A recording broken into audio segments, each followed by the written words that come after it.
from conquered territories. While ordinary Egyptians found their traditional water sources increasingly polluted by expanded military and industrial activities. The psychological adaptation strategies developed by ordinary Egyptians for coping with impossible hygiene conditions reveal human resilience that borders on the superhuman. Common people developed cultural practices that reframed cleanliness as spiritual rather than physical achievement, creating religious frameworks where moral purity could substitute for actual cleanliness in maintaining social dignity. This psychological coping mechanism allowed people who were objectively filthy by any reasonable standard to maintain self-respect by emphasizing spiritual cleanliness that didn't require expensive materials or international trade relationships. But perhaps the most psychologically cruel aspect of commoner hygiene was how the system created hope through accessibility to basic cleaning materials, while simultaneously making effective hygiene impossible through systemic contamination. Ordinary Egyptians had access to the same Nile water that supplied royal purification ceremonies. But by the time this water reached common people, it had been contaminated by upstream royal waste disposal, industrial activities, and urban runoff that made it essentially unusable for actual cleaning purposes. This created a system where poor people could follow identical hygiene procedures to wealthy people, but achieve opposite results due to environmental factors beyond their control. The seasonal variations in commoner hygiene practices reveal adaptation strategies that demonstrate sophisticated understanding of environmental health despite lack of resources.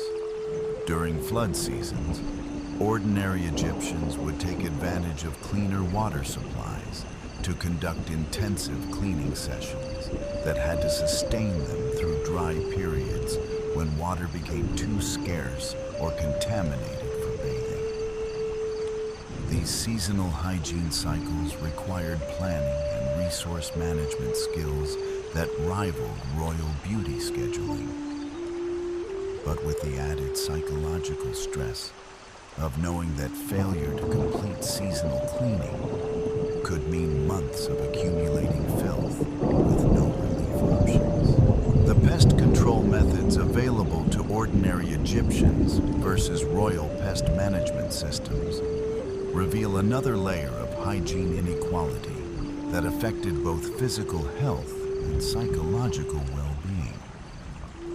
While queens had access to specialized insect repellents made from exotic oils and could afford to maintain pest-free environments through constant professional cleaning, ordinary people dealt with infestations of lice, fleas, and other vermin, using techniques that often caused more health problems than they solved.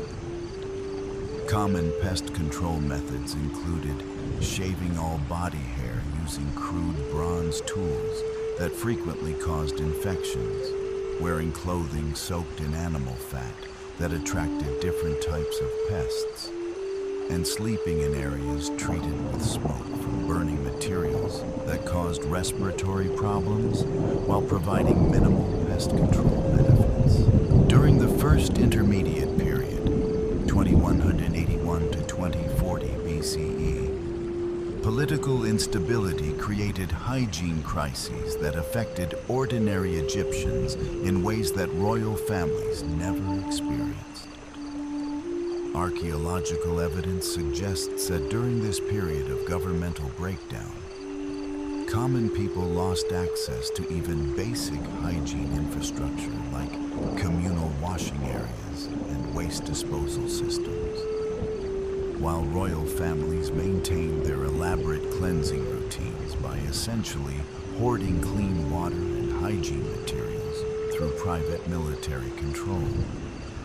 This historical period reveals how hygiene inequality could be weaponized during political conflicts, where access to basic cleanliness became a tool for maintaining social control during times of instability. The medical consequences of hygiene inequality created health disparities that reinforced social stratification through physical differences that were immediately visible to anyone observing royal versus common populations. While queens maintained perfect skin, healthy teeth, and disease-free bodies through advanced hygiene practices, ordinary Egyptians suffered from skin conditions, dental decay, and infectious diseases that marked them as members of lower social classes, regardless of their individual characters or abilities. This created a feedback loop where poor hygiene caused health problems that limited economic opportunities, which in turn prevented access to better hygiene resources, creating permanent class distinctions based on preventable medical conditions.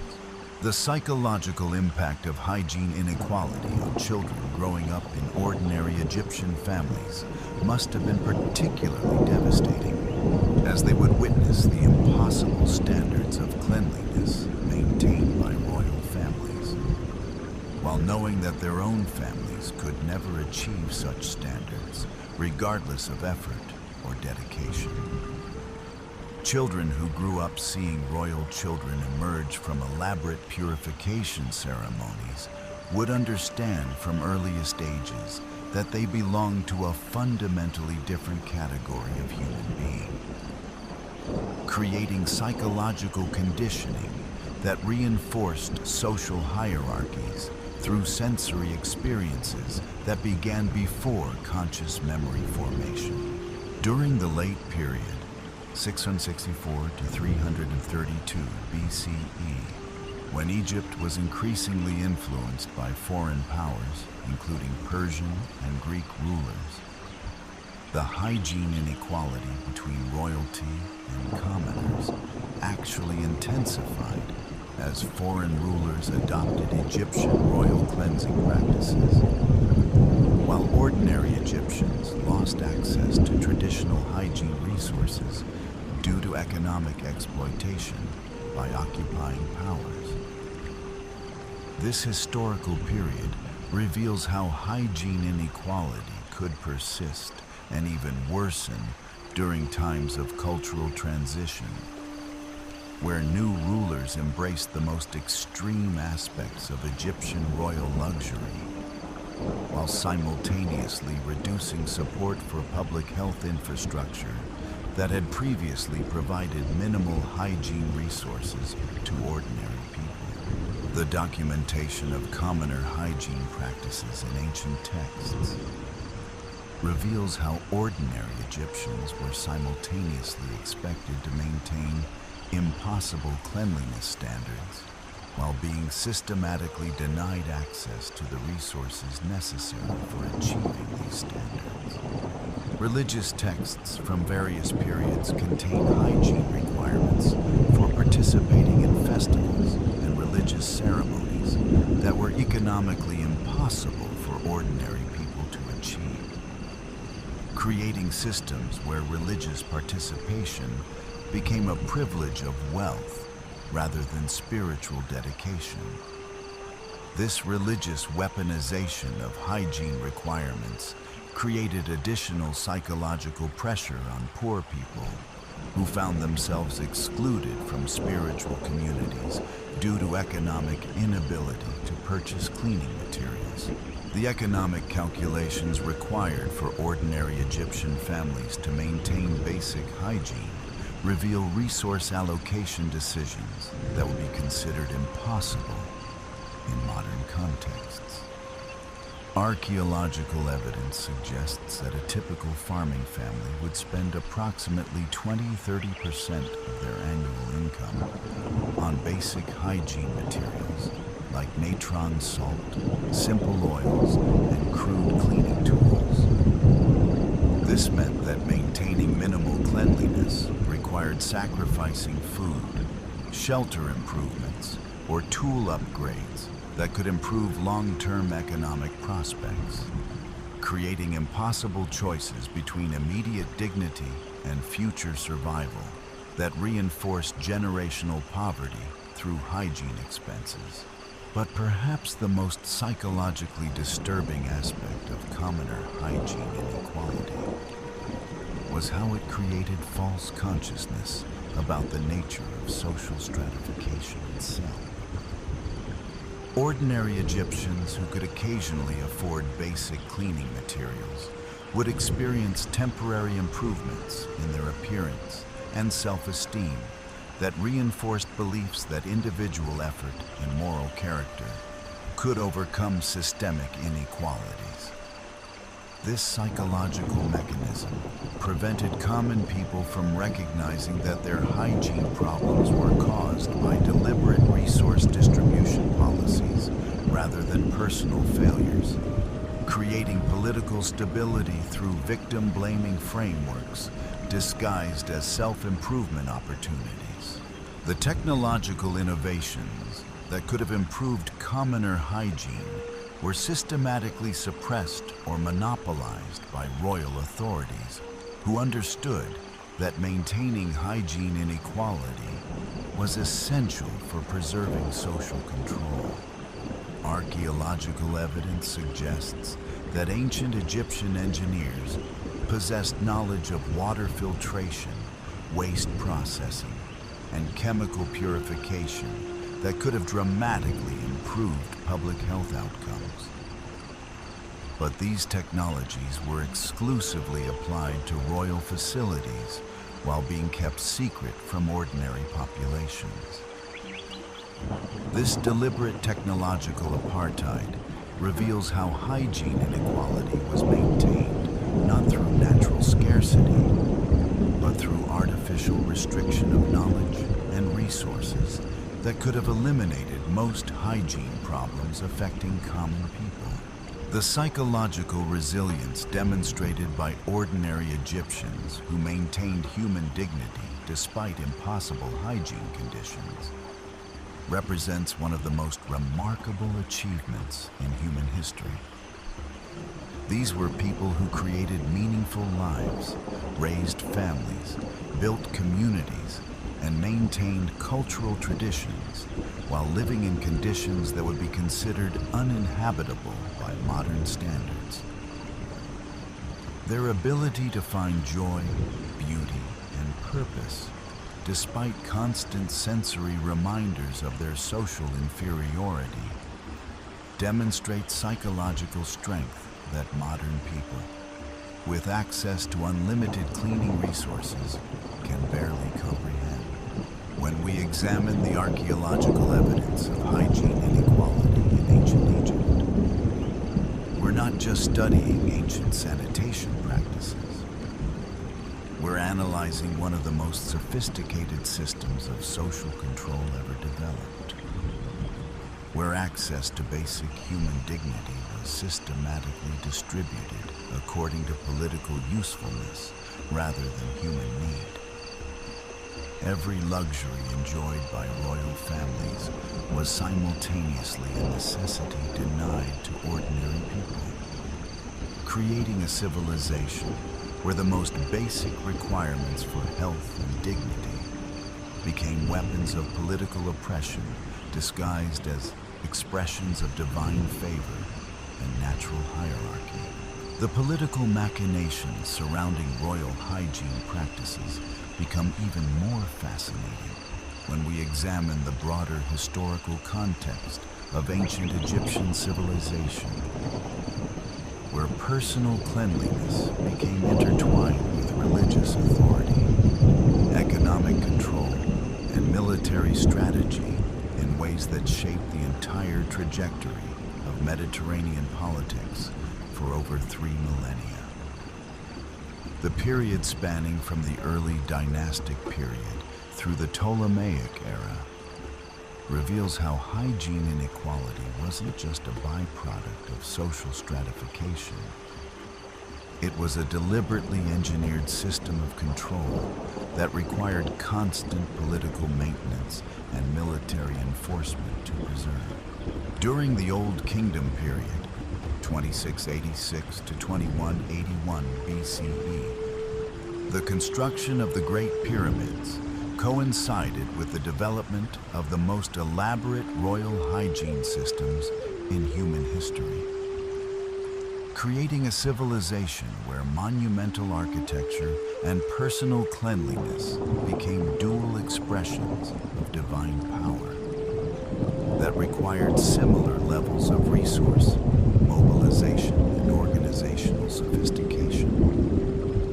The pharaohs who commissioned these massive construction projects were simultaneously operating beauty care systems that employed thousands of specialists and required materials from across the known world, demonstrating how ancient Egyptian leaders understood that lasting monuments and perfect physical appearance were complementary strategies for achieving immortality through human memory and divine favor.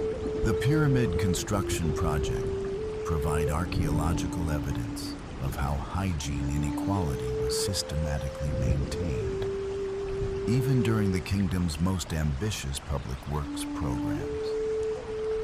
While the pharaohs and their queens were maintaining elaborate purification routines that required international trade relationships and specialized knowledge, the workers building their eternal monuments were living in conditions that archaeologists describe as deliberately harsh. Essentially labor camps where basic hygiene was nearly impossible, and medical care was limited to keeping workers functional enough to complete their assignments. This created a system where the most magnificent achievements in human architecture were built by people whose living conditions were designed to emphasize their fundamental differences from the divine rulers whose tombs they were constructing. The political stability of the Old Kingdom depended partly on maintaining this hygiene-based social stratification through what ancient texts describe as divine order maintenance, essentially a religious framework that justified extreme inequality by claiming that different levels of cleanliness reflected different degrees of divine favor rather than different levels of economic access. The theological systems developed during this period created religious explanations for why pharaohs deserved elaborate purification ceremonies, while ordinary people deserved to live in conditions that would be considered punishment by modern standards, providing ideological justification for resource allocation policies that concentrated wealth and comfort among royal families, while systematically denying basic human dignity to the majority of the population. The collapse of the Old Kingdom during the First Intermediate Period reveals how hygiene inequality could contribute to political instability when resource scarcity made it impossible to maintain traditional cleanliness standards, even among royal families. Archaeological evidence from this period shows that royal burial sites contained significantly fewer luxury hygiene materials compared to earlier periods, suggesting that even pharaohs had lost access to the exotic cleaning materials that were considered essential for maintaining divine status.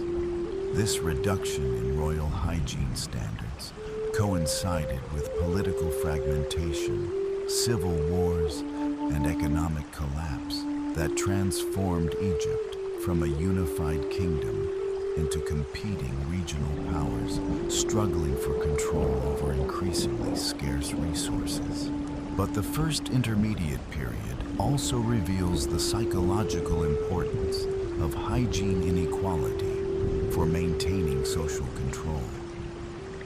As regional rulers who emerged during this chaotic period immediately attempted to recreate elaborate cleansing ceremonies, even when they lacked the economic resources to support such practices effectively. Archaeological sites from local ruling families during this period contain evidence of hygiene facilities that were obviously intended to mimic royal standards, but were constructed using inferior materials and techniques that demonstrate how the appearance of divine cleanliness had become more politically important than actual cleanliness itself. This suggests that hygiene inequality had become so central to Egyptian concepts of legitimate authority that rulers would bankrupt themselves attempting to maintain cleaning standards that were economically unsustainable. The reunification of Egypt under the Middle Kingdom pharaohs, 2040 to 1782 BCE, coincided with systematic reconstruction of royal hygiene infrastructure that was even more elaborate than Old Kingdom standards, suggesting that Egyptian leaders had learned from the First Intermediate period that maintaining extreme cleanliness inequality was essential for preventing political fragmentation. The pharaohs of this period invested enormous resources in developing new purification technologies, expanding international trade relationships for exotic cleaning materials, and training larger numbers of hygiene specialists who could maintain royal cleanliness standards that were visibly superior to anything available to potential rivals or rebellious subjects. During the Middle Kingdom, the administrative systems developed for managing royal hygiene became models for organizing other aspects of governmental bureaucracy, creating connections between personal care management and political administration that reinforced the importance of cleanliness standards for effective leadership. The same organizational techniques used for scheduling royal bathing ceremonies, managing exotic material supply chains, and coordinating specialist services were adapted for military logistics, tax collection, and public works projects, creating governmental systems where competence in hygiene management became evidence of competence in political leadership. The Hyksos invasion and occupation, 1650-1550 BCE, provides a fascinating case study of how hygiene inequality could be maintained even under foreign rule, as the Hyksos rulers who conquered Egypt apparently recognized that adopting royal cleansing practices was essential for legitimizing their authority over Egyptian populations. Archaeological evidence suggests that Hyksos rulers quickly established elaborate hygiene routines that mimicked traditional Egyptian royal standards, while simultaneously introducing new cleaning materials and techniques from their own cultural backgrounds, creating hybrid purification systems that combined Egyptian theological frameworks with foreign technological innovations. But the Hyksos period also reveals the limitations of using hygiene as a tool for political legitimacy, as their foreign origins made it impossible for them to achieve the same level of religious authority that native Egyptian rulers derived from their purification practices. Despite maintaining elaborate cleansing ceremonies and investing heavily in exotic beauty materials, Hyksos rulers never achieved the same level of popular acceptance as native pharaohs, suggesting that hygiene inequality was most effective as a tool for political control. When it was integrated with broader cultural and religious systems that provided theological justification for extreme social stratification, the expulsion of the Hyksos and establishment of the New Kingdom, 1550-1070 BCE, marked the beginning of Egypt's imperial period when military conquests provided access to exotic hygiene materials and slave labor that allowed royal cleanliness standards to reach unprecedented levels of complexity and extravagance. The pharaohs of this period, including famous rulers like Hatshepsut, Thutmose III, and Ramesses II, used military conquest not just for territorial expansion and tribute collection, but specifically for acquiring the rare materials and specialized knowledge necessary for maintaining hygiene routines that would demonstrate their divine status to both Egyptian subjects and foreign populations. The military campaigns of New Kingdom pharaohs reveal how hygiene considerations influenced strategic decision-making and resource allocation in ways that affected the entire trajectory of ancient Mediterranean politics. Egyptian armies would specifically target regions known for producing rare plants, aromatic resins, and precious materials needed for royal beauty care, sometimes prioritizing the capture of hygiene-related resources over traditional military objectives like territorial control or tribute extraction.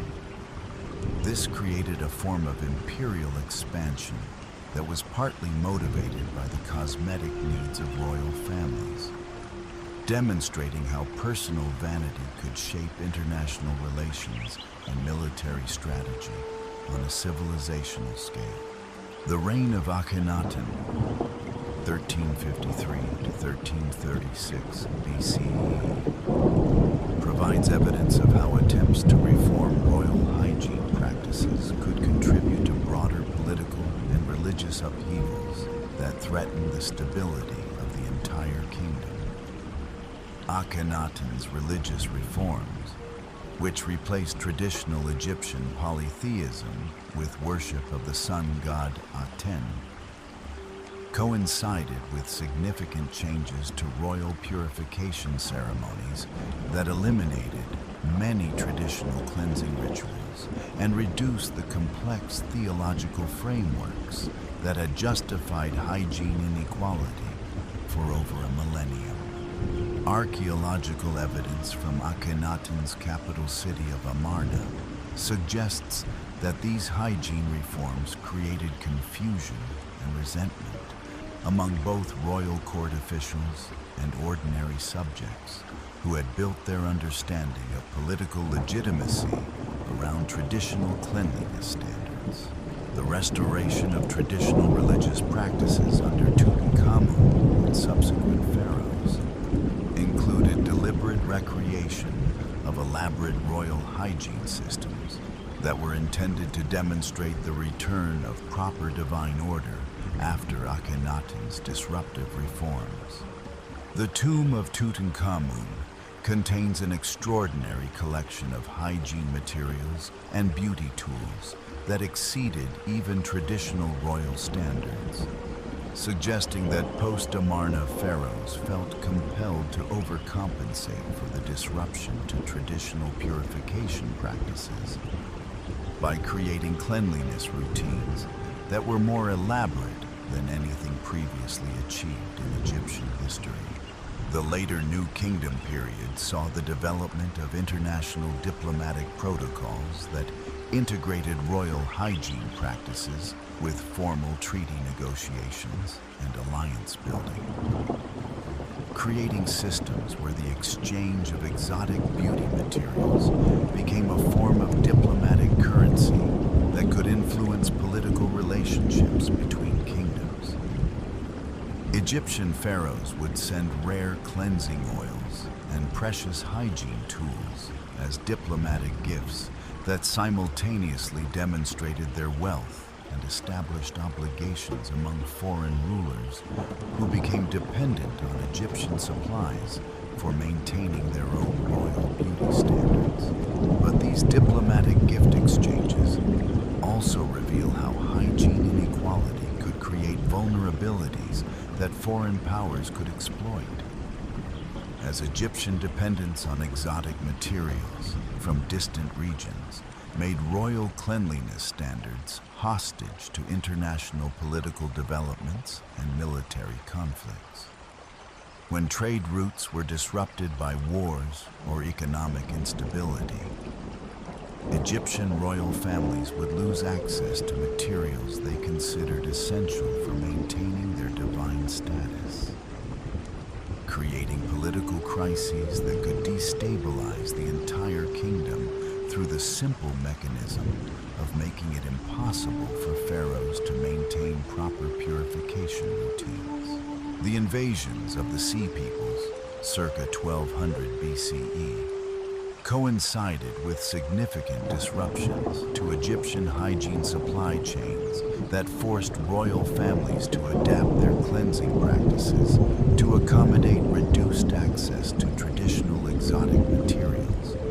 Archaeological evidence suggests that pharaohs during this period maintained the appearance of elaborate purification ceremonies while secretly substituting inferior local materials for expensive imports, creating hygiene systems that preserve the political symbolism of divine cleanliness while reducing the actual quality and effectiveness of royal beauty care. This period of adaptation reveals how hygiene inequality had become so central to Egyptian political culture that royal families would prefer to maintain elaborate but ineffective cleansing ceremonies, rather than acknowledge that their divine status was threatened by inability to access proper purification materials. The psychological investment in hygiene-based political legitimacy had become so complete that pharaohs would risk their health and waste valuable resources maintaining the appearance of proper cleanliness, rather than admit that economic and military pressures had forced them to compromise their purification standards. The gradual decline of the new kingdom coincided with increasing evidence of hygiene inequality reaching economically unsustainable levels, where the resources devoted to maintaining royal cleanliness standards were consuming such large portions of the kingdom's wealth that essential governmental functions like military defense and infrastructure maintenance were being neglected.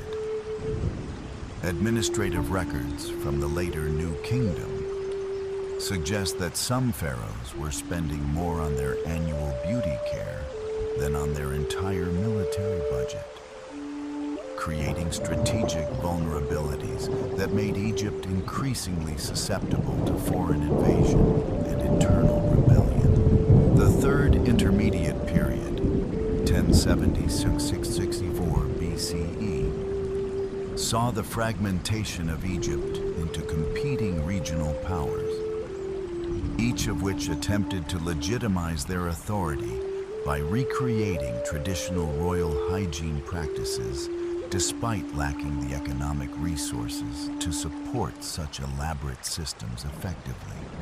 This period provides archaeological evidence of multiple pharaohs simultaneously maintaining competing hygiene operations that were intended to demonstrate their superior claim to divine authority, creating situations where significant portions of Egypt's remaining wealth were being consumed by redundant beauty care operations rather than productive economic activities.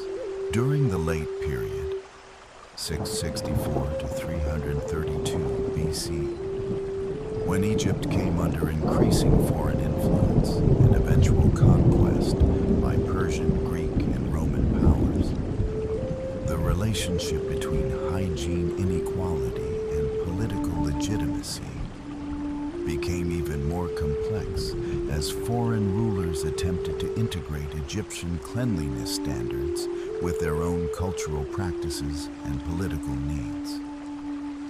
The Persian rulers who conquered Egypt maintained modified versions of traditional royal purification ceremonies, while introducing new materials and techniques from their own cultural backgrounds, creating hybrid hygiene systems that reflected the multicultural nature of their imperial administration.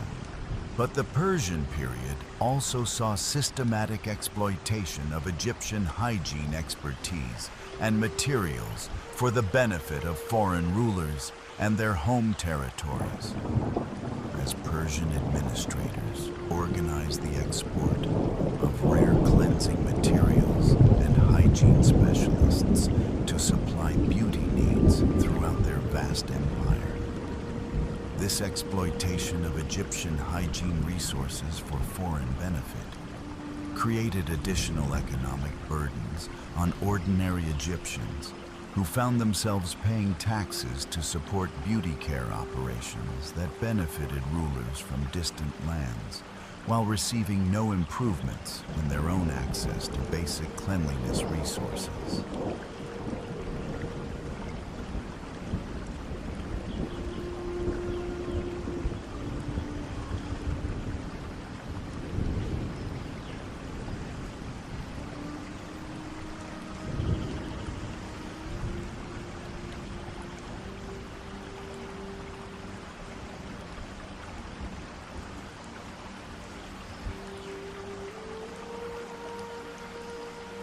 The Conquest of Egypt by Alexander the Great, 332 BCE, and subsequent rule by the Ptolemaic dynasty created the most complex integration of hygiene inequality with international politics in ancient history.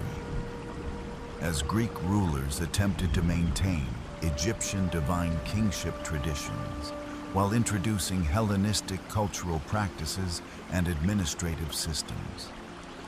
The Ptolemaic pharaohs developed elaborate purification ceremonies that combined traditional Egyptian cleansing rituals with Greek bathing practices and Roman luxury standards, creating hygiene systems that were more internationally sophisticated, but also more expensive and politically vulnerable than traditional Egyptian practices.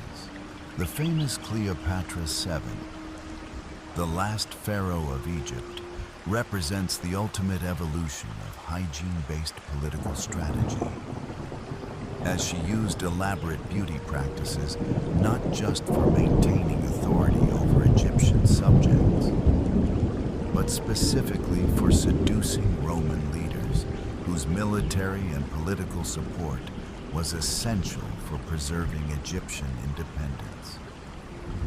Her legendary beauty routines, including the famous milk baths and exotic cosmetic treatments, were essentially diplomatic tools designed to create personal relationships with Julius Caesar and Mark Antony that would translate into political and military protection for her kingdom.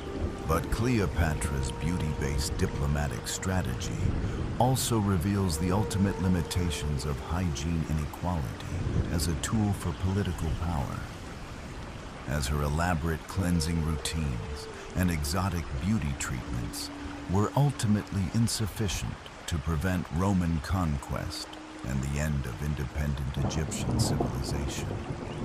Despite maintaining some of the most sophisticated purification practices in human history, Cleopatra was unable to preserve Egyptian independence through personal seduction of Roman leaders, suggesting that hygiene-based political authority had inherent limitations when confronted with superior military force and imperial administrative systems. The Roman conquest of Egypt marked the end of 3 millennia of hygiene-based political legitimacy, as Roman administrators dismantled the elaborate bureaucracies that had supported royal cleansing practices while redirecting Egyptian resources toward supporting imperial needs rather than local beauty care operations. The transformation of Egypt from independent kingdom to Roman province eliminated the political and economic systems that had maintained extreme hygiene inequality for over 3,000 years, creating one of the most dramatic social transformations in human history through the simple expedient of eliminating royal families and their associated beauty care requirements. When we examine the complete historical trajectory of ancient Egyptian civilization, we see how hygiene inequality served as both a tool for maintaining political stability and a source of systemic vulnerability that ultimately contributed to imperial collapse. The same resource allocation policies that created visually impressive demonstrations of royal divinity also created economic inefficiencies and strategic weaknesses that made Egyptian civilization increasingly vulnerable to foreign conquest and internal rebellion, revealing how extreme inequality can undermine the very systems it is designed to protect. So here we are, at the end of our wild journey through the most extreme beauty routines in human history. And honestly, after diving deep into the absolute madness that passed for personal care in ancient Egypt, I'm not sure whether to laugh, cry, or book an immediate appointment with a therapist to process the psychological trauma of learning just how far human beings will go in the name of looking divine. We've traveled through a world where queens literally bathed in liquid gold, scraped their skin with bronze knives, and consumed substances that would make modern poison control centers issue emergency warnings, all in the pursuit of beauty standards so impossible they required international trade agreements and small armies of specialists to maintain. The legacy of these ancient Egyptian beauty practices is everywhere around us today, hiding in plain sight like some kind of cosmetic archaeological dig that we're all unwittingly participating in every time we step into a modern bathroom. That expensive face cream you just bought, it probably contains ingredients that were first used by Queen Nefertiti, though thankfully without the crocodile dung and fermented bull bile that apparently made ancient formulations so effective. Your morning skincare routine that you think is complicated because it involves 3 different products?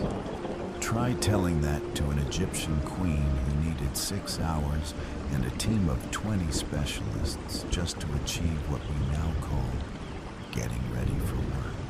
The psychological impact of learning about these ancient beauty routines is particularly fascinating when you realize that everything we consider extreme or excessive about modern beauty culture would have been considered laughably minimalist by ancient Egyptian standards.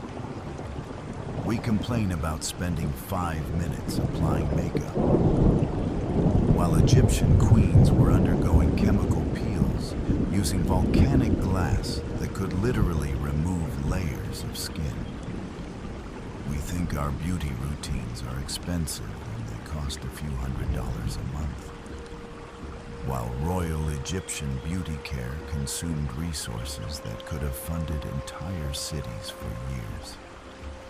We worry about the safety of modern cosmetics that have been tested in laboratories for decades, while ancient queens were essentially volunteering as test subjects for experimental chemistry projects that combined medicine, magic, and pure wishful thinking in proportions that would terrify modern pharmaceutical researchers. But perhaps the most mind-bending aspect of this historical beauty journey is realizing how many of our modern innovations are actually ancient Egyptian techniques that have been rediscovered, repackaged, and marketed as revolutionary breakthroughs in personal care. Aromatherapy. Egyptian queens were doing full-body scent therapy with exotic oils imported from across 3 continents, while your ancestors were grateful if they didn't smell like whatever farm animal they'd been working with that day. Chemical peels? Ancient Egyptian beauty specialists were performing controlled skin removal procedures using acids and abrasives that would make modern dermatologists nervous about liability issues. Luxury spa treatments. Egyptian royal beauty care facilities were essentially ancient health resorts where teams of specialists performed treatments so elaborate they required their own architectural complexes and administrative bureaucracies. The irony of our modern beauty complaints becomes even more apparent when you consider that we're living in an era where basic cleanliness is essentially guaranteed. Yet we've somehow managed to create beauty standards that make us feel inadequate about our appearance. Ancient Egyptian queens had to worry about dying from contaminated beauty products, being poisoned by jealous rivals who tampered with their cosmetics, or suffering permanent disfigurement from experimental treatments that were essentially medieval chemistry experiments performed on royal skin. Modern beauty enthusiasts worry about whether their foundation matches their neck perfectly, or if their skincare routine is sophisticated enough to prevent aging that won't be visible for decades. The technological evolution from ancient Egyptian beauty tools to modern cosmetic equipment reveals both how far we've advanced and how remarkably similar our basic vanity remains across thousands of years. Egyptian queens used bronze knives for precise skin scraping procedures that required surgical-level expertise to perform safely, while we use electric exfoliating brushes that do essentially the same thing, but with battery power and FDA approval. They had teams of specialists who mixed custom cosmetic compounds according to mathematical formulas that were guarded as state secrets. While we have cosmetic companies that employ teams of chemists to create products that are mass-produced and sold to millions of people who don't need international trade agreements to access basic beauty supplies. But the psychological aspects of beauty culture reveal the most disturbing continuity between ancient and modern practices, where the fundamental human desire to transform our appearance through external applications has remained essentially unchanged despite thousands of years of technological advancement. Egyptian queens believed that the right combination of exotic oils, precious metals, and carefully timed applications could literally transform them into divine beings.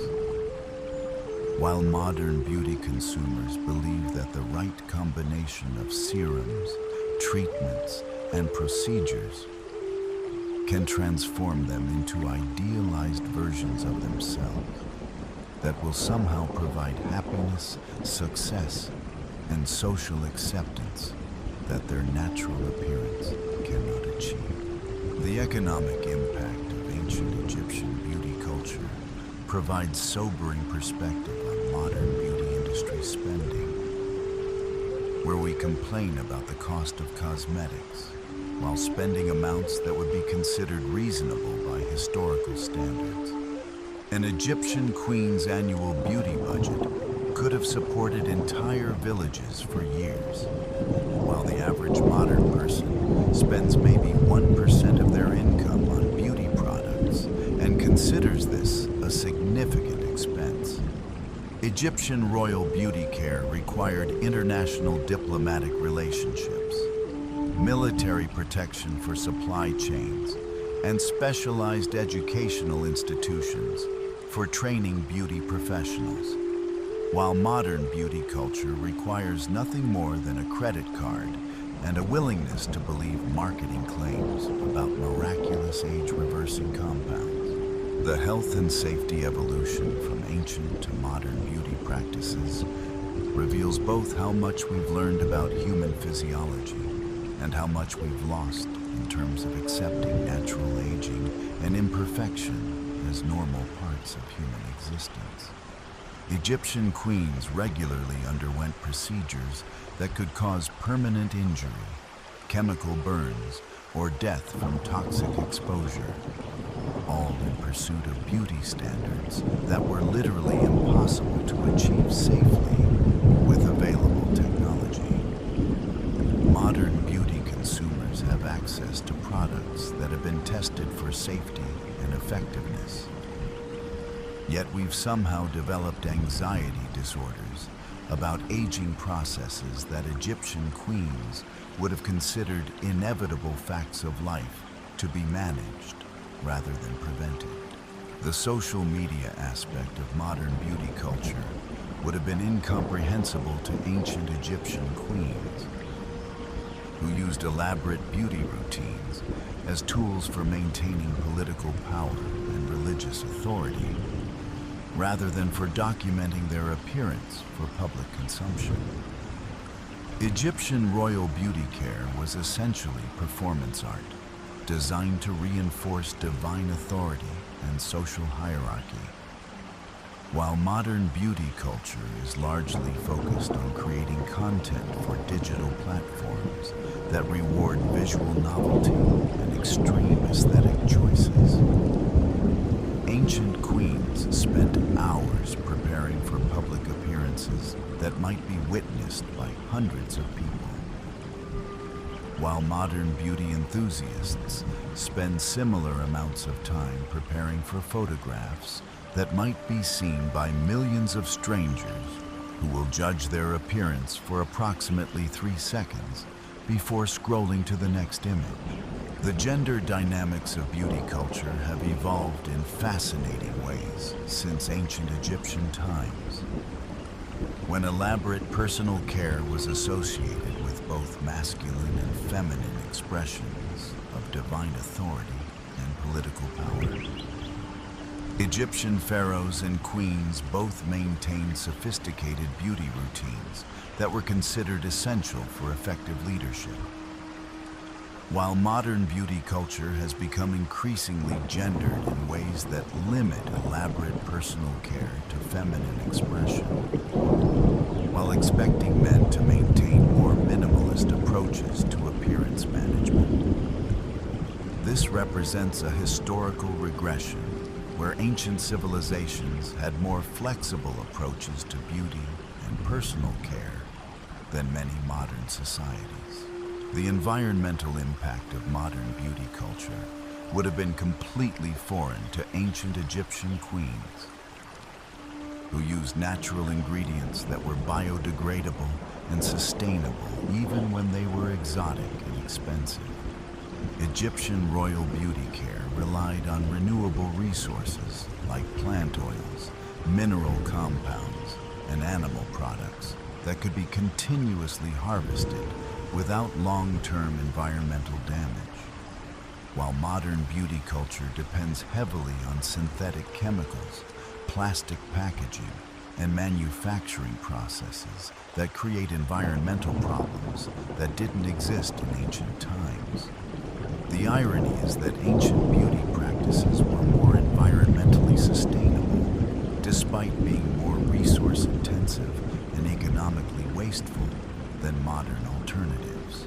The democratization of beauty knowledge represents perhaps the most significant advancement since ancient Egyptian times, where specialized beauty information was literally guarded as state secrets that could mean death if revealed inappropriately.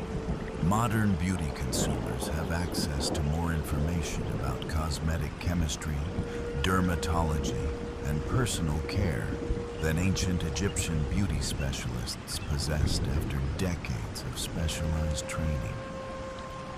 YouTube tutorials provide more detailed beauty education than ancient Egyptian royal beauty schools. Yet we've somehow managed to feel more insecure about our appearance despite having access to better information, safer products, and more effective techniques than any previous generation in human history. The global nature of modern beauty culture would have impressed ancient Egyptian queens, who spent enormous resources maintaining international trade relationships for exotic beauty ingredients. But it also would have confused them because modern global beauty standards tend toward homogenization rather than the extreme differentiation that characterized ancient royal beauty practices. Egyptian queens used beauty routines to emphasize their fundamental differences from ordinary people, while modern beauty culture tends to promote standards that everyone is supposed to aspire to achieve, creating situations where billions of people are trying to look like the same idealized aesthetic, rather than developing distinctive personal styles that reflect their individual status and cultural backgrounds. The speed of modern beauty routines would have seemed impossibly efficient to ancient Egyptian queens, who required hours or days to complete procedures that modern people can accomplish in minutes. We can achieve better cleansing, more effective skin care, and more precise cosmetic application in less time than it took ancient Egyptian beauty specialists just to prepare their tools and ingredients.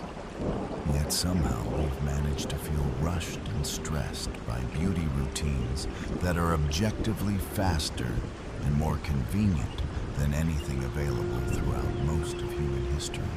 The scientific understanding behind modern beauty practices provides both more safety and more anxiety than ancient approaches, where queens simply trusted their beauty specialists without understanding the chemical processes involved in their treatments. Modern beauty consumers have access to detailed information about how cosmetic ingredients work, potential side effects, and long-term consequences of various treatments. Yet this knowledge often creates more worry and decision paralysis than the blissful ignorance that characterized ancient beauty practices. Egyptian queens never had to worry about whether their beauty routine was evidence-based, or if they were using the most effective possible ingredients. They simply assumed that more expensive and exotic meant more effective, which was probably more psychologically comfortable than modern beauty culture's endless debates about optimal skincare science. The therapeutic aspects of modern beauty culture pale in comparison to ancient Egyptian practices, where beauty routines were integrated with medical treatment, religious ceremony, and psychological conditioning in ways that provided comprehensive wellness benefits rather than just aesthetic improvements. Egyptian royal beauty care was essentially ancient holistic medicine disguised as vanity, while modern beauty culture tends to separate aesthetic concerns from health and wellness considerations in ways that make personal care less psychologically satisfying and therapeutically beneficial than historical approaches. When we step back and examine the complete trajectory from ancient Egyptian royal beauty practices to modern cosmetic culture, the most striking realization is how little human nature has actually changed despite thousands of years of technological advancement. We're still essentially the same species that once believed rubbing crocodile dung on our faces would prevent aging. Except now we believe that serums containing snake venom peptides will prevent wrinkles. We're still willing to spend enormous amounts of money on products that promise to transform our appearance in ways that border on the magical. And we're still psychologically vulnerable to beauty marketing that exploits our deepest insecurities about aging, attractiveness, and social acceptance. The ultimate irony is that after examining the most extreme beauty practices in human history, our modern routines seem almost boringly sensible by comparison. Yet we've somehow managed to create beauty anxiety that